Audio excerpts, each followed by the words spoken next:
Bartolomé Diaz ilk kez burayı keşfettiğinde buraya fırtınalar burnu diyor. İnanılmaz dalgalar var ya şu tarafta, bakın. Aşırı derece tehlikeli duruyor. Zaten paralel bir şekilde ilerliyoruz şu anda. Yani o tarafa doğru gitme şansımız yok.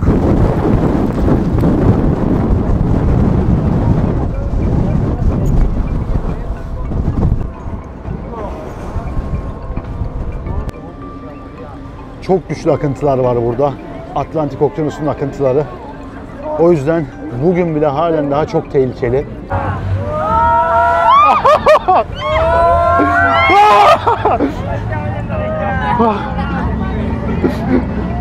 Herkes çığlık çığlığa var ya içeride.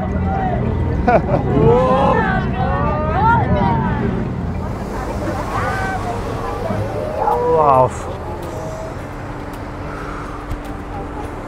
Şu kayalara vurmadığımız için çok şanslıyız bence. Akıntıya bakar mısınız?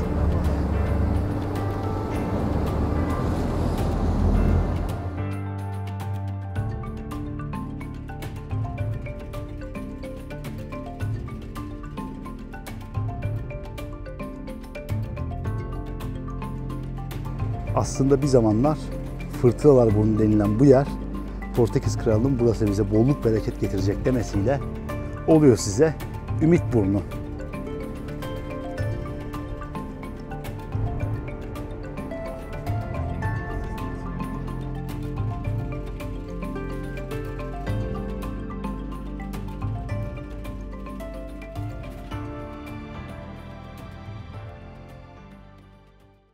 Herkese yeni bir videodan, yeni bir günden selamlar arkadaşlar. Gün diyorum ama ben, etraf halen daha karanlık.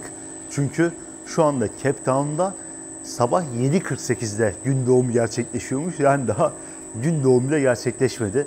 Saat şu anda 7:20 civarı. Erkenden uyandım çünkü bir sebebi var. Bugün Ümit Burnu'na gidiyoruz ve yol üzerinde muhteşem manzaralar göreceğiz. Afrika penguenlerini görmeye gideceğiz. Acayip şeyler yaşayacağız. Bir hayalim de aslında sizinle beraber gerçekleştirmiş olacağım.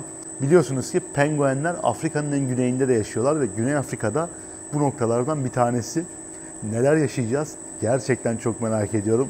Ümit Burnu'nun çok muhteşem bir doğası olduğunu söylüyorlar ama inanılmaz rüzgarlı olduğunu söylüyor oranın. O yüzden şöyle kat kat giyindim. Macera başlıyor. Birazdan gelip beni buradan hostelimden alacaklar ve yola koyulacağız. Bakalım neler başımıza gelecek bugün.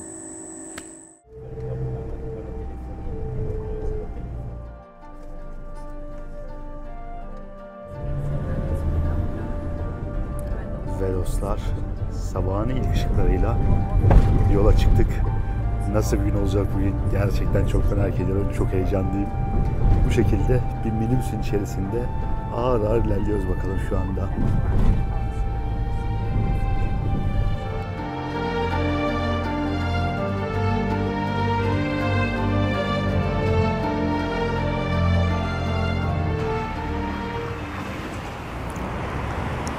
Ve dostlar, ilk durağımıza geldik an itibarıyla. Bu rengarenk evleriyle meşhur olan Bo Cap isimli noktaya geldik. Burası buranın Müslüman mahallesi. İlk videomun sonunda ben bu noktayı göstermiştim ve beraber gezmiştik. Rengarenk evleriyle meşhur bir nokta ve hemen dağların eteğine yapılmış. Ama şu anda sisten dolayı şu dağları, tepeleri dahi göremiyorsunuz. Şöyle bir döneceğim. Masa Dağı tamamen kaybolmuş durumda şu anda sisten dolayı. Çünkü bayağı puslu, sisli bir hava var. Buraya turun başlangıcında fotoğraf çekilmek için getiriyorlarmış insanları. Çünkü çok şirin bir yer gördüğünüz üzere. Bir de böyle günün ilk ışıklarıyla buraya getirdikleri için etraf çok sakin oluyor. Çok daha güzel oluyor. Burası zamanında Güneydoğu Asya'dan köle olarak getirilen Asyalıların bu bölgeye yerleşmesiyle, çoğunlukla Malayların bu bölgeye yerleşmesiyle oluşmuş bir nokta. Ve gelen halk da Müslüman olduğu için zamanla bayağı Müslüman mahallesine evrilmiş bu şekilde. Şöyle bir aşağıya doğru gideceğim. Burası benim hostelime çok yakın olduğu için geldiğimden beri neredeyse her gün uğradım buraya mutlaka. Çünkü bir Türk restoranı da var. Böyle güzel, enerjik bir başlangıç oldu güne. Bugün yapacağımız çok güzel şeyler var. Çok güzel planlar var bugün için ve gerçekten heyecanlıyım. Gidip sonunda Afrika penguenlerini göreceğiz. Ne bileyim, burada Afrika'nın en güneybatı ucunu göreceğiz. Tüm bunları yapmak açıkçası bambaşka bir deneyim olacak ve tüm bunlar için fazlasıyla heyecanlıyım şu anda. Dostlar, burası böyle bir noktaydı. Sadece 15 dakikamız var zaten burada. O yüzden çok da uzatmayacağım bu bölgeyi. Evet, bu güzelim Bo-Kaap mahallesine yavaştan veda edelim. Grubumun gelmesini bekleyeceğim şimdi. Grubum geldiği anda şuradaki minibüsümüze atlayacağım ve yolculuğumuz tam anlamıyla başlayacak artık. Hızlı bir şekilde Afrika'nın en güneybatı ucuna doğru, Ümitburnu'na doğru ilerlemeye başlayacağız. Böyle macera başlıyor bakalım sonunda.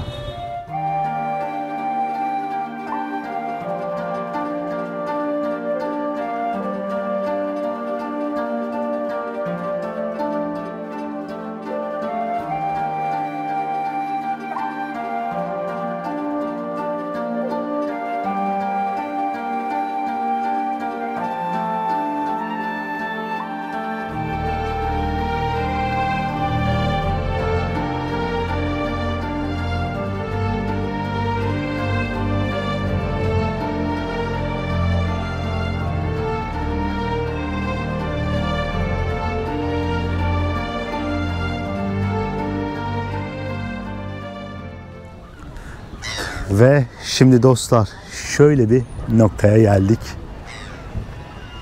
Etrafa bakar mısınız? Muhteşem bir manzara var. Tamamen etrafımız dağlarla çevrili ve tepelere sis çökmüş durumda. Şuradan bir bilet aldım. Burada yer alan meşhur bir ada var ve oraya bir tekne turuna katılacağım burada. Burası tekne turlarıyla çok meşhurmuş. Ve yol üzerinde burada durduk Ümitburnu'na giderken. Şimdi içeriye doğru geçiyorum. Hello. Ve şimdi dostlar teknenin içerisine geçtim. Şu manzaraya bakar mısınız? Burada meşhur bir adaya gideceğiz. Deniz aslanlarını göreceğiz. Deniz aslanları her yerdeler bu bölgede. Hatta kıyıda da bir tane vardı az önce ama gösteremedim. Hızlı bir güne başlangıç oldu. Yol üzerinde muhteşem manzaralardan geçtik ve bir bot turuna katılıyoruz 45 dakika boyunca. Güzel. Bunun için ekstradan 150 rand ödedim. Alta tam karşılığını yazacağım.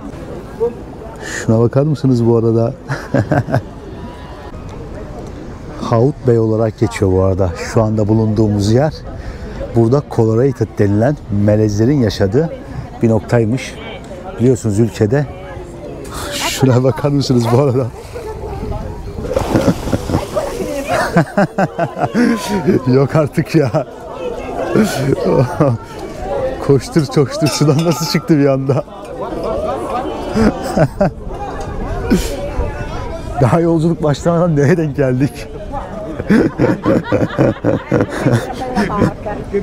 Çok iyi ya. Bugün bu manzaraları bol bol göreceğiz burada. Burada dostlar Colorated denilen bir grup yaşıyor. Bunun dışında ülkede siyahlar ve beyazlar var. Geçmiş dönemden kalma. Bir de böyle enteresan canlılar var. Birazdan bunların yaşadığı adaya doğru ilerleyeceğiz bakalım.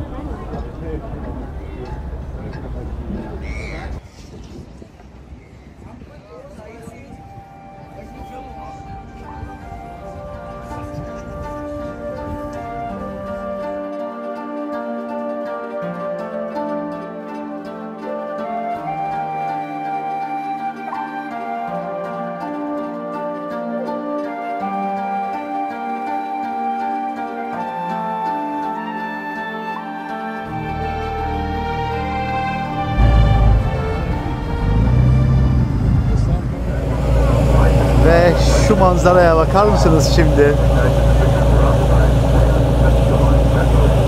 Deniz aslanları her yerdeler resmen.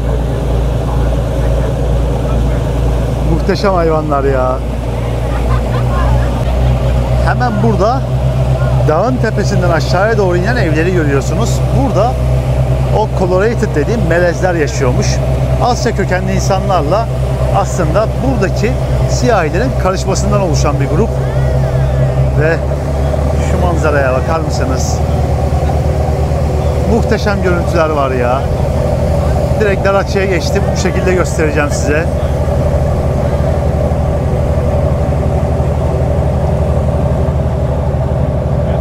Etraf inanılmaz gözüküyor.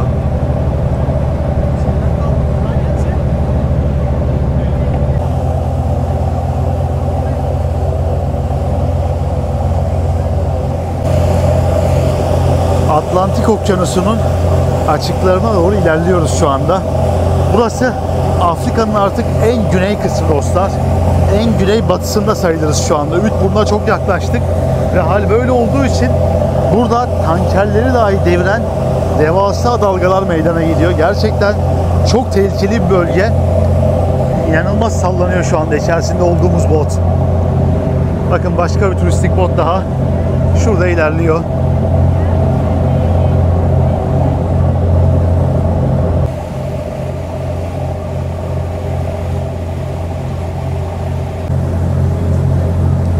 Ve hemen burada bakın o az önce bahsetmiş olduğum kasaba gözüküyor.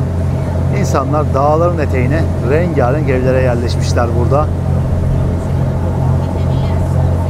İnanılmaz ya şu yaşadıkları yer.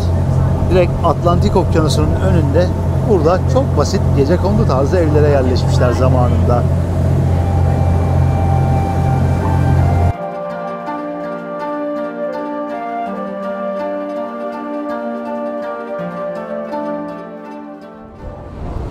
Şu anda teknenin ön kısmına geldim. Bilmiyorum beni ne kadar duyabiliyorsunuz çünkü inanılmaz dalgalar var burada. Yani Atlantik Okyanusu'ndayız ve önümüz tamamen binlerce kilometre boyunca açık şu anda.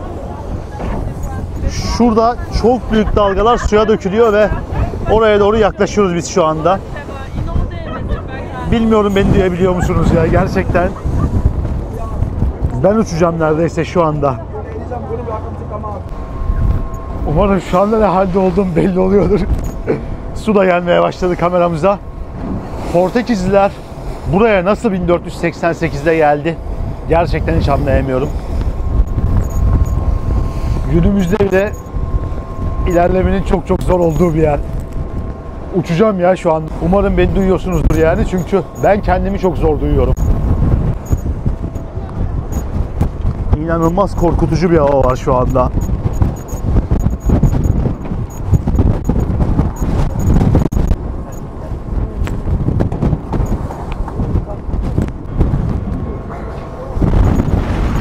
Şuradaki dalgaların büyüklüğüne bakar mısınız?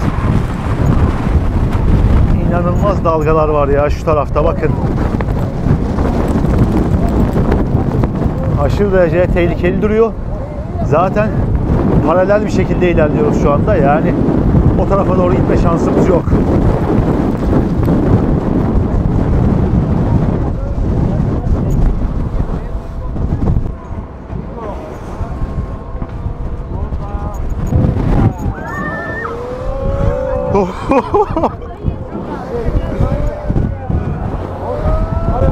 Wow.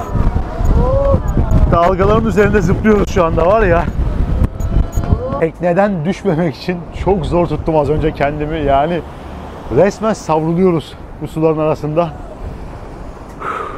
Ne söyleyeceğini unutuyor insan gerçekten. Ya Portekizler 1488'de gelip buraları keşfediyorlar. Gerçekten bugün bile bu sularda ilerlemenin ne kadar zor olduğunu buraya gelince çok iyi anlıyorsunuz. Şöyle bir etrafı göstermek istiyorum.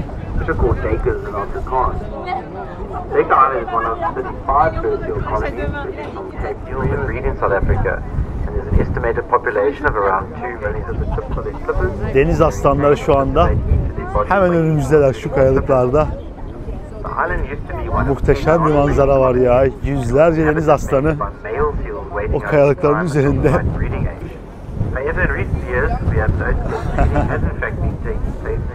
Şu gelen dalgalara bakar mısınız?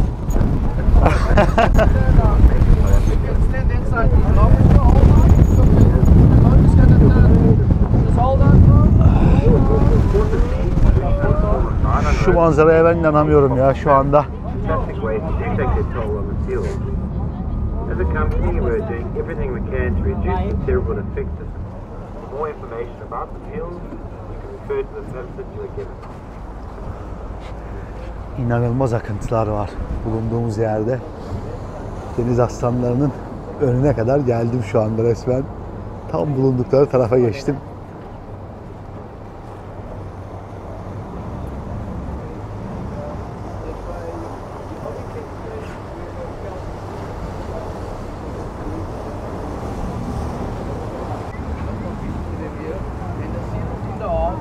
Yanlarına kadar yanaştık resmen şu anda.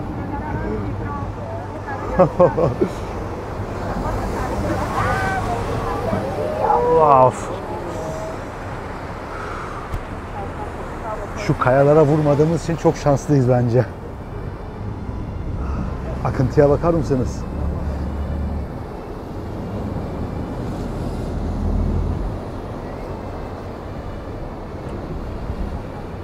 Şöyle yakından göstermeye çalışacağım size.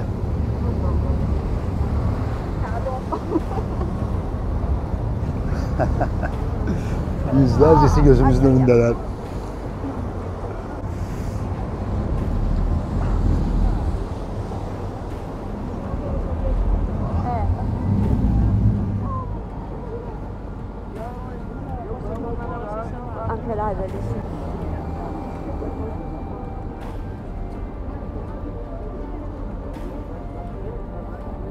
İnanılmaz bir ana tanıklık ediyoruz ya şu anda burada.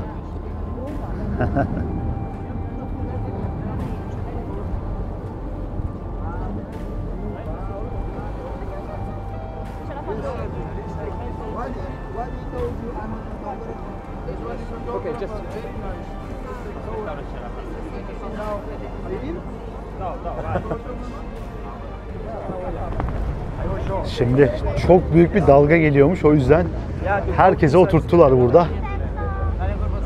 Herkesleri yerine geçsin. Oturma yeri bulamayanlar da geminin diğer tarafına geçsin, teknenin diğer tarafına geçsin. Çünkü tehlikeli olacakmış. Şu tarafa bakar mısınız neler oluyor?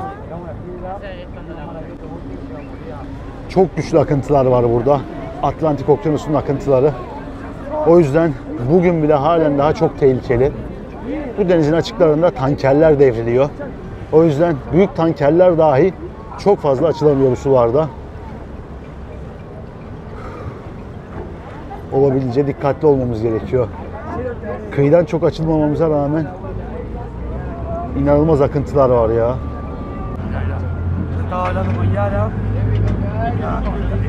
Olabildiğince göstermeye çalışacağım.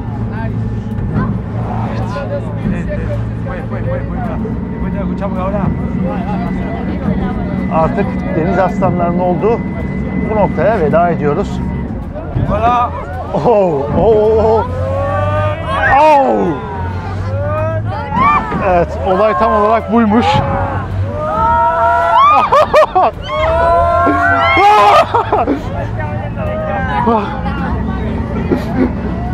Herkes çığlık çığlığa var ya içeride.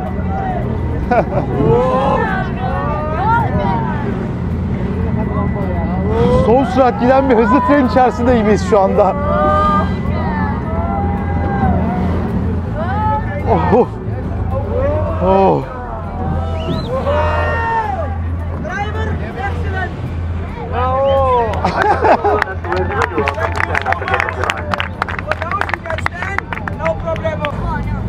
İnanılmaz bir deneyimdi. Şimdi ayağa kalkabilirsiniz, sorun yok diyorlar. Çok büyük dalgalar vardı ve tekne resmen boşa düştü. Korkmadım değil yani bir. Sanki bir roller coaster'da gibiydik.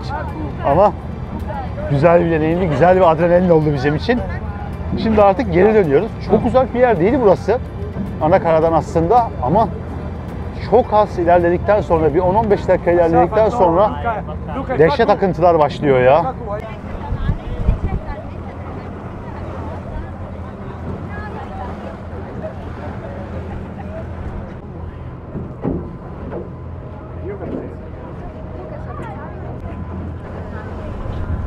Ümitburnu'na yalnızca 30-40 kilometre bir yerde böyle bir deneyimi yaşamak açıkçası harika oldu. Yavaş yavaş artık başladığımız noktaya doğru geri dönüyoruz.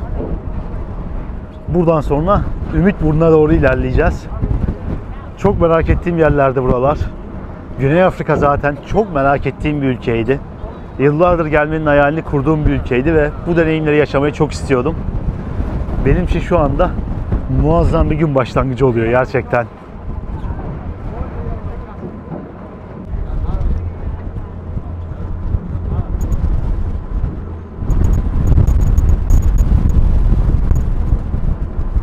Şu manzaranın güzelliğine bakar mısınız?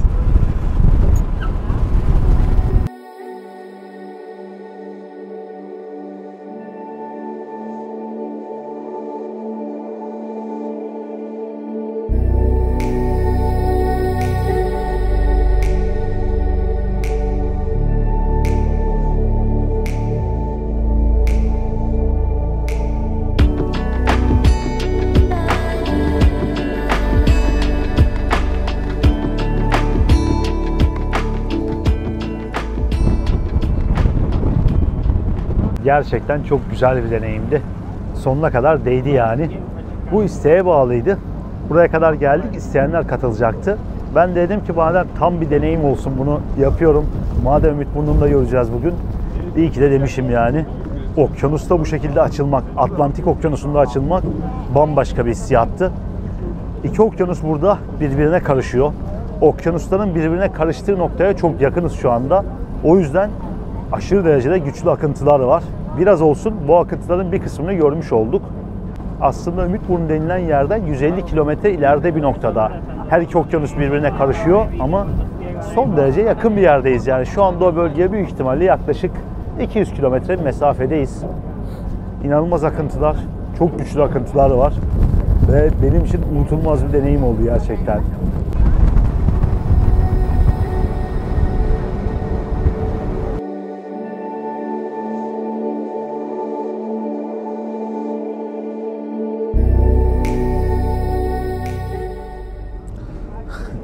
Ve burada bir misafirimiz var. Tekne şu anda yanaşıyor kıyıya. İnsanlar da yan yana ya deniz aslanlarıyla.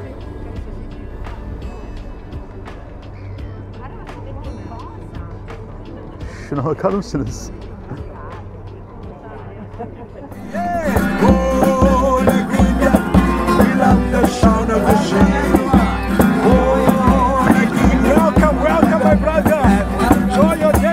Thank you. Welcome to South Africa. Yeah, arrive. Ve karaya döndük tekrardan. Geniş açıya geçeyim dedim. Enteresan bir deneyimdi gerçekten. Ben çok keyif aldım açıkçası. Burası bayağı meşhur bir nokta dostlar. Ufak bir pazar var gibi hatta ama vaktimiz sınırlı olduğu için çok fazla kalamayacağım burada. Rehberimiz bekliyor şu anda araçta. Minibüsümüze doğru geçeceğim ve Ümitburnu'na doğru yolculuğumuz kaldığı yerden devam edecek şimdi. Evet, aracımıza geçtik.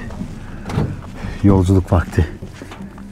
Yol boyunca muhteşem manzaralar göreceğiz ama bilmiyorum ne kadarını yansıtabilirim. İlerleyelim bakalım tekrardan şöyle.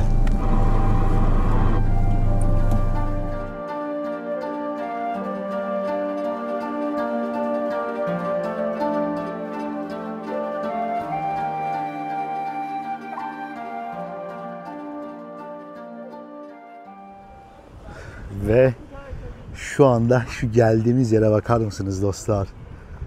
Muhteşem bir manzara var. Atlantik Okyanusu'nu izliyoruz burada resmen.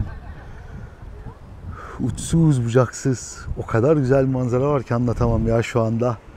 Etrafımız tamamen dağlarla çevrili. Şöyle bir göstereceğim. Burası Charles Hill olarak geçiyor bildiğim kadarıyla. Zamanında İngilizler bundan 100 yıl kadar önce buraya bir yol inşa etmişler ve bugün halen daha bu yol kullanılıyor. Az önce tam olarak şuradaydık biz. Oradan döne döne bu yola tırmandık ve bu noktaya kadar geldik. Şimdi buradan devam edeceğiz tekrardan. Muazzam gözüküyor ya şu yollar, çevre gerçekten şahane manzara var. Şu tepe adeta buranın koruyucusu gibi, bir aslan gibi köşede kalmış.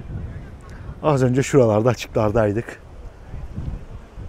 Şimdi buradan manzarayı izliyoruz. Bu yol tüm Güney Afrika'daki en meşhur yollardan bir tanesi. Gerçekten görmeyi istiyordum. Bundan 5 ay kadar öncesine kadar bu yol tadilattaymış ve kapalıymış. Şu anda çok şanslısınız diyor rehberimiz.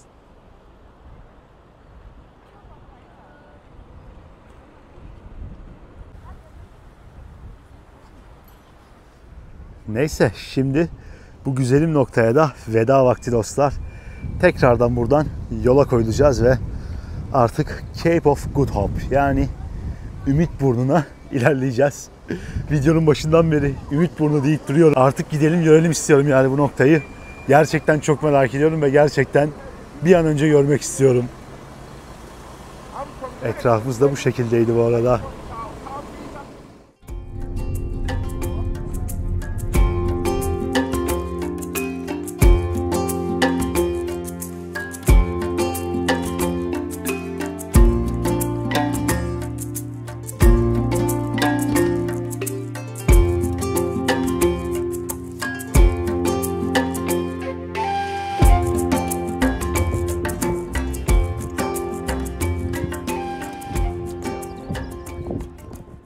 Ve evet dostlar, artık Ümitburnu'nun bulunduğu noktaya geldik şu anda. Şu görmüş olduğunuz kısım aslında Ümitburnu. Tüm Afrika kıtasının en güneybatı ucu. Dilerseniz en uç kısma kadar buradan 1,5 saat boyunca yürüyebiliyorsunuz. Tabi bunun için geniş bir vakit ayırmanız gerekiyor. Hemen şurada 1800'lü yıllarda inşa edilmiş olan deniz feneri yer almakta. Tabi bu deniz feneri yıkılıyor ve zamanla yerine yenisi inşa ediliyor. Birazdan yürüyerek en tepeye kadar, bu Cape Point denilen noktaya kadar çıkacağım ve en tepeden manzarayı göreceğiz. Muhteşem bir görüntü var ve şansımıza çok rüzgar yok şu anda. Burası normalde inanılmaz rüzgarların olduğu bir nokta. Yani insanlar uçuyor resmen. Tabi tepeye çıkınca göreceğiz. Asıl o hatıraların yer aldığı, ne bileyim, Afrika'nın en güneybatı ucu yazısının yer aldığı kısımlar falan en tepede bulunuyor. Deniz feneri de orada, o yüzden bir an önce tepeye doğru yürümeye başlayacağım ben de. Güzel bir macera bekliyor gibi bizi. Yavaştan artık buraya veda edeyim ve yürüyüşe başlayayım. Bu arada inanılmaz büyük dalgalar var suda.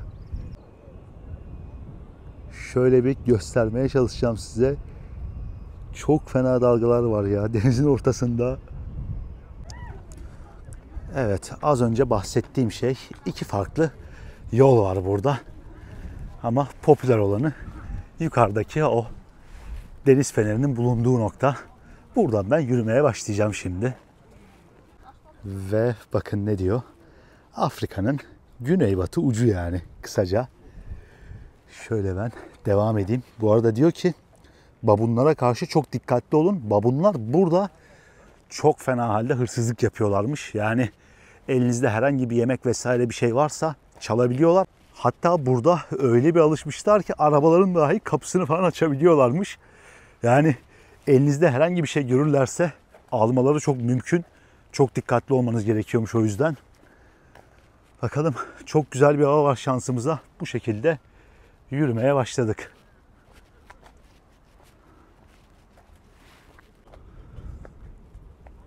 Bu arada yükseldikçe manzara da güzelleşiyor yani.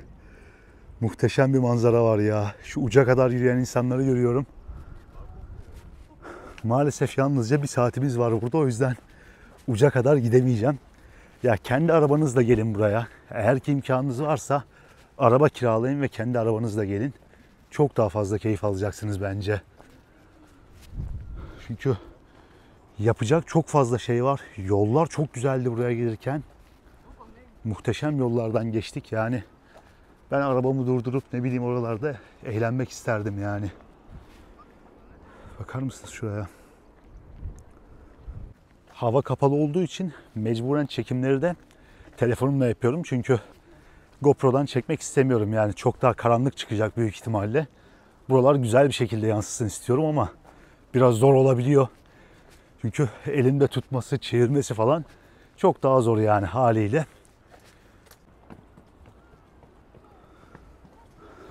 Şöyle merdivenlerden yukarıya doğru çıkıyoruz şimdi.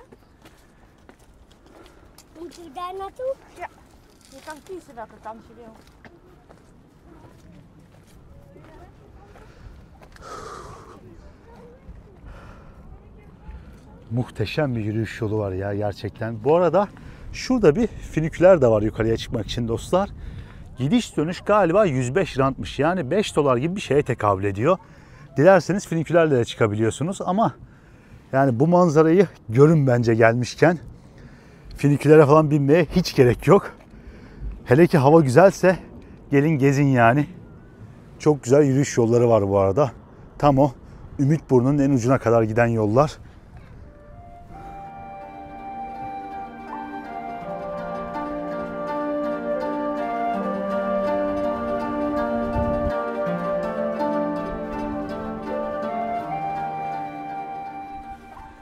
Şimdi ben buradan yukarıya doğru çıkarken biraz size bu Ümitburnu'ndan bahsedeyim dostlar. 1488'de Portekizli denizci Bartolomeu Diaz burayı keşfediyor. Osmanlı İmparatorluğu tüm ticaret yollarını Akdeniz'i, Karadeniz'i elinde tuttuğundan dolayı aslında Avrupalılar farklı ticaret yolları arıyorlar. Ve o dönemde bu noktaya kadar geliyorlar aslında ve burayı dahi keşfediyorlar. Bartolomeu Diaz ilk kez burayı keşfettiğinde buraya Fırtınalar Burnu diyor. Çünkü şu dalgaları görüyorsunuz. Arka tarafa doğru daha da şiddetli dalgalar var. Büyük ihtimalle yukarıda da göreceğiz. Muhteşem manzaralar var ya bu arada. Yol üzerinde sürekli duruyorum yani. Hem nefes nefese kalıyorum hem de durup şu manzaraların tadını çıkartıyorum.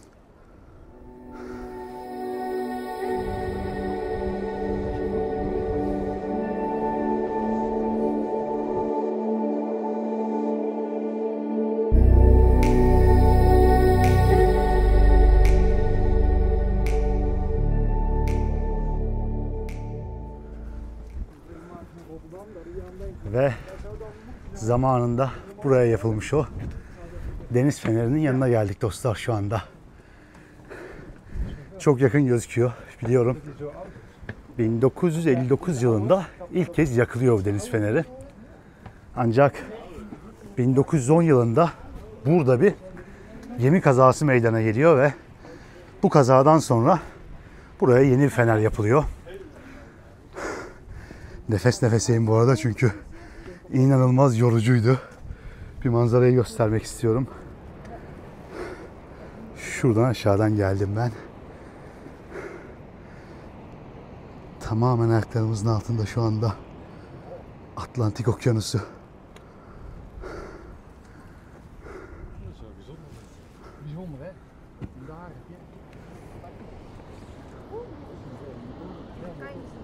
Şu manzaraya bakar mısınız?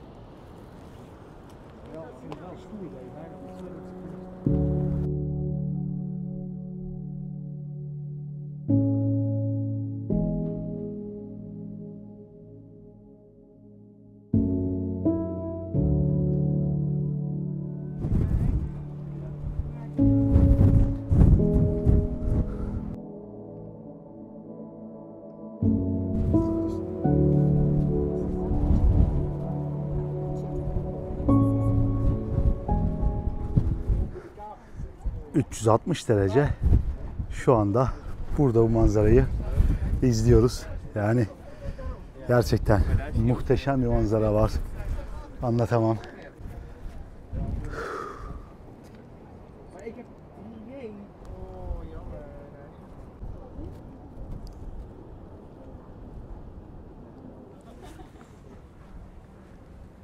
Deniz feneri de bu şekilde gözüküyor bu arada. Buradan tüm Atlantik Okyanusu da resmen ışık tutuyormuş. Evet dostlar, zamanında Osmanlı'nın ticaret yollarını elinde tutması sebebiyle çıkılan keşiflerde bulunmuş bir nokta burası. Muhteşem bir doğa harikası. Yani kesinlikle tam olarak bir doğa harikası. Coğrafi bir harika. İnanılmaz bir rüzgar var. O yüzden telefonu kamerayı elinde tutmakta bayağı zorlanıyorum. Tarih gerçekten enteresan. Bartolomeu Diaz burayı ilk bulduğunda 1488 yılında buraya Fırtınalar Burnu diyor. Çünkü o kadar böyle güçlü dalgalar var ki video boyunca bahsettiğim gibi büyük gemileri dahi batırabiliyor. Ve çok büyük bir tehlikeyle buraya, çok büyük bir riskle buraya geliyorlar aslında. Çünkü o dönemde geldikleri gemiler çok basit gemiler, çok dayanıksız gemiler. Ve o gemilerle buraya kadar yanaşıyorlar. Burayı keşfediyorlar. Burayı işaretliyor. Haç işareti tarzı padroa denilen bir yapıları var. Aslında bir nevi haç dikiyor. Bunu gittiği birçok kere dikmiş Bartolomeu Diaz. Namibya kıyılarında da mesela onun diktiği büyük haç işareti tarzı padroalar var. Fotoğrafını buraya bırakacağım. Buraya geliyor, padroaya dikiyor ve aradan 10 yıl geçiyor. Portekiz kralı diyor ki bu yer bize bolluk ve bereket getirecek bir yer. Hindistan'a alternatif bir ticaret yolu bulduk. Bu yolla artık Asya'ya gidebiliriz. Birçok ülkeye ticaret yapabiliriz. Biz buraya Ümitburnu diyelim. Ve burası Ümitburnu adını alıyor. Aslında bir zamanlar Fırtınalar Burnu denilen bu yer Portekiz kralının burası bize bolluk bereket getirecek demesiyle oluyor size Ümitburnu.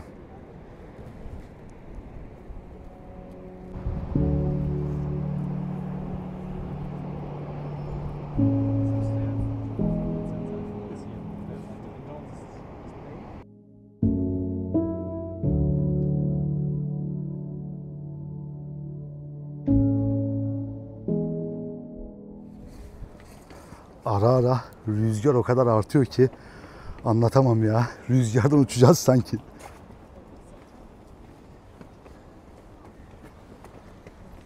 Tarih aslında çok enteresan şeylerle dolu. Buranın keşfedilmesinden sonra hem Güney Afrika'nın hem Avrupa'nın hem de belki de tüm kıtanın kaderi değişiyor. Bir zamanlar burası en önemli ticaret merkezlerinden bir tanesiydi. İlk olarak Hollandalılar 1652'de buraya gelince burada bir ikmal noktası kuruyorlar. Diyorlar ki gemilerimiz madem buradan geçmek zorunda bir ikmal noktası kuralım buraya. Sonrasında o ikmal noktası oluyor size Cape Town şehri. Genişleye genişleye, büyüye büyüye bugünkü Cape Town ortaya çıkıyor aslında. Ve çok uzun yıllar burası Hollanda ve İngiliz sömürgelerine maruz kalıyor. Sonrasında biliyorsunuz apartheid dönemi var. Çok keskin bir siyah beyaz ayrımı yaşanıyor burada. Gerçekten çok kötü olaylar yaşıyor bu toplum. Ve Avrupa ise giderek zenginleşiyor aslında. Bambaşka bir zenginliğe erişiyor buradan. Sonrasında Süveyş kanalının yapılmasıyla birlikte buranın aslında çok da bir önemi kalmıyor. Çünkü artık kullanılmaz bir ticaret yoluna dönüşüyor. En azından Avrupalılar için.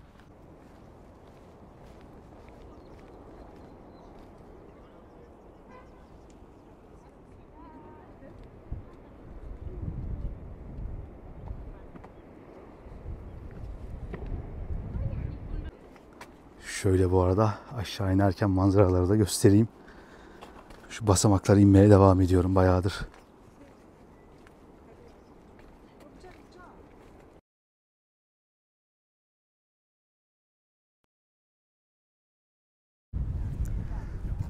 Evet dostlar, Cape of Good Hope yani Ümitburnu böyle bir yerde. Olabildiğince göstermeye çalıştım size bu çevreyi, ne bileyim deniz fenerini, etrafı. Umarım güzel bir şekilde yansıtabilmişimdir. Zannedersem buraya artık yavaştan veda vakti geldi yani. Çok keyif aldım açıkçası. Daha uzun vakit ayırmak isterdim buraya. Yani turla gelmenin kötü yanı bu. Bence kesinlikle araba kiralayın, kiralayabiliyorsanız en güzel alternatif. Gezilecek, görülecek çok yer var buranın etrafında. Sadece yol üzerindeki plajlarda dursanız ya belki bir gün boyunca anca gezersiniz burayı. O kadar çok güzel plajlar vardı. Ne bileyim yol üzerinde durup fotoğraf, video çekebileceğiniz yerler vardı. Yani bence Cape Town'la araba kiralayıp buraya gelmek harika bir macera olur. Harika bir seçenek olur. Şuralara gidecek miyiz bilmiyorum açıkçası. Yani bir 30 dakikamız burada vardı ama devamında ne yapacağız çok bilmiyorum. Birazdan açıkçası ben de rehberimizle konuşunca göreceğim. Bu turu ben yaklaşık 32 dolara aldım ve bunun haricinde buraya giriş için bir 450 Güney Afrika randı vermeniz gerekiyor. Altta tam karşılığını yazarım. Galiba ne yapıyor derseniz 25 dolar gibi bir şey yapıyor buranın giriş ücreti. Bunun haricinde 150 rand da tekne turuna verdim. Çünkü o opsiyoneldi, isteğe bağlıydı. Ekstra ücretler var bu şekilde ama bence böyle bir tur için kesinlikle değer. Totalde ne yapıyor derseniz ben de bilmiyorum açıkçası. Çünkü daha buradan Afrika penguenlerini görmeye gideceğiz. Galiba Boulders Beach'ti gideceğimiz yerin ismi. 3000'den fazla penguenin yaşadığı bir nokta. Afrika penguenleri böyle küçücük 2 ila 4 kilo arasında inanılmaz hayvanlar. O yüzden çok merak ediyorum açıkçası neler olacak, neler başımıza gelecek. Şimdi bir grubumun yanına gideceğim. Rehberime bir soracağım buradan sonra ne yapacağız, ne edeceğiz. Ben de açıkçası onlardan öğreneceğim. Böyle dostlar, Ümitburnu'nu gezdik, gördük. Bir sonraki durağımıza doğru gidelim bakalım.